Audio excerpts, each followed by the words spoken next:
أرحب بكم من جديد أصدقائي، ونكمل مع بعض التعديلات الضرورية. I welcome you again, my friends. We complete with some necessary adjustments. تسجيل رقم الفاتورة والتاريخ والتوقيت في جدول الزبون المختار ضمن أسطر زر الترحيل. Record the invoice number, date and time in the schedule of the selected customer within the lines of the posting button. لنطلع مع بعض على الجدول الذي تم إنهاءه يوم أمس الموجود في ملف الزبون. يحتوي فقط على بيانات الفاتورة، ولا يحتوي على رقم الفاتورة ولا على تاريخ الفاتورة ولا على توقيت الفاتورة.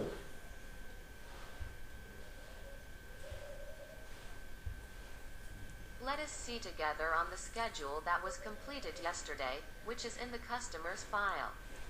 It contains only the invoice data and does not contain the invoice number, the date of the invoice, nor the timing of the invoice.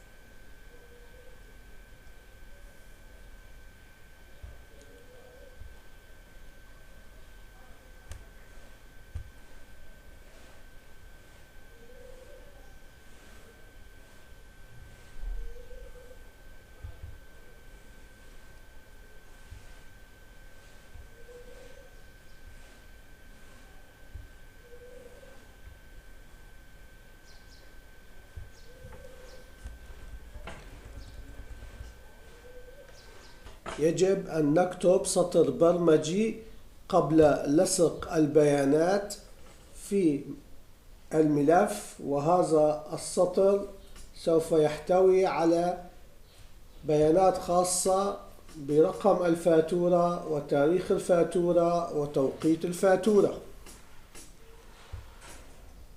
We must write a programming line before pasting the data in the file, and this line will contain special data for the invoice number, invoice date, and invoice timing. نتابع مع بعض الأسطر البرمجية الموجودة في زر الترحيل ودراسة مكان إضافة الأسطر الجديدة. We follow up with some of the lines of code found in the Migrate button and study where to add the new lines.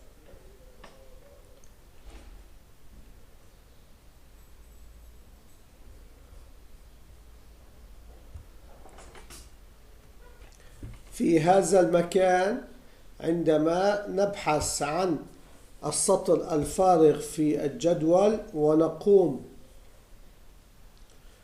بلصق البيانات فيه، قبل إعطاء أمر اللصق يجب أن نكتب الرقم والتاريخ والتوقيت ثم لصق البيانات. In this place, when we search on the blank line in the table and we paste the data in it before giving the paste order, we must write the number, date and time, and then paste the invoice data. يمكن أن نأخذ رقم الفاتورة من الأداة الموجودة في النموذج وهي textbook 1، وتاريخ وهي textbook 3، والتوقيت وهي textbook 2. We can take the invoice number from the tool on the form, which is text box 1, the date text box 3, and the timing text box 2. هذه هي الأسطر البرمجية التي تم إضافتها بعد تحديد السطر الفارغ من جدول الزبون المختار. These are the lines of code added after specifying the blank line from the chosen customer table.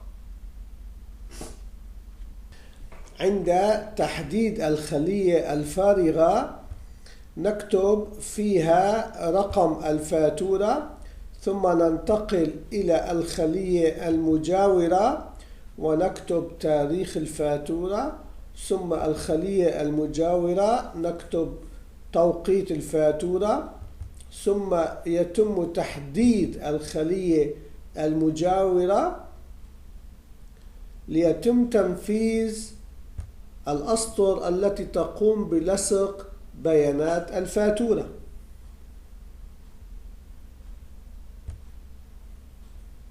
When selecting the blank cell, we write the invoice number in it, then go to the adjacent cell and write the date of the invoice.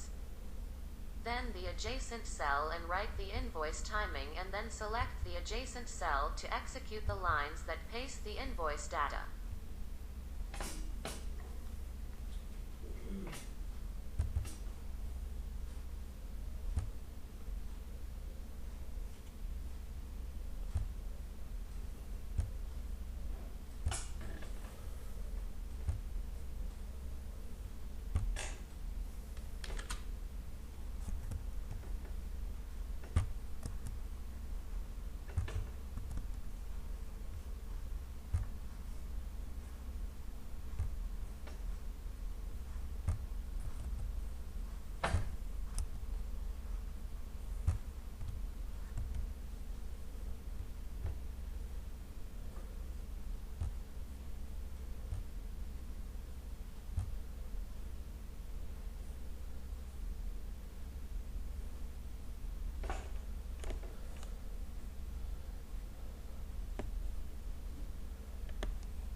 انتهينا اليوم أصدقائي من شرح هذه الفكرة المهمة التي يجب أن تكون موجودة ضمن جدول فواتير الزبون.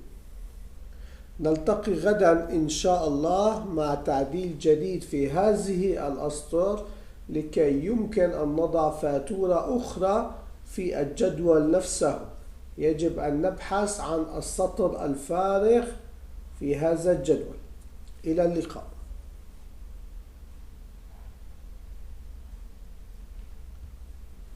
Today, my friends, we have finished explaining this important idea that should be present in the customer's billing schedule. We meet tomorrow, God willing, with a new amendment in these lines so that we can put another invoice in the same table. We must look for the blank line in this table. Bye.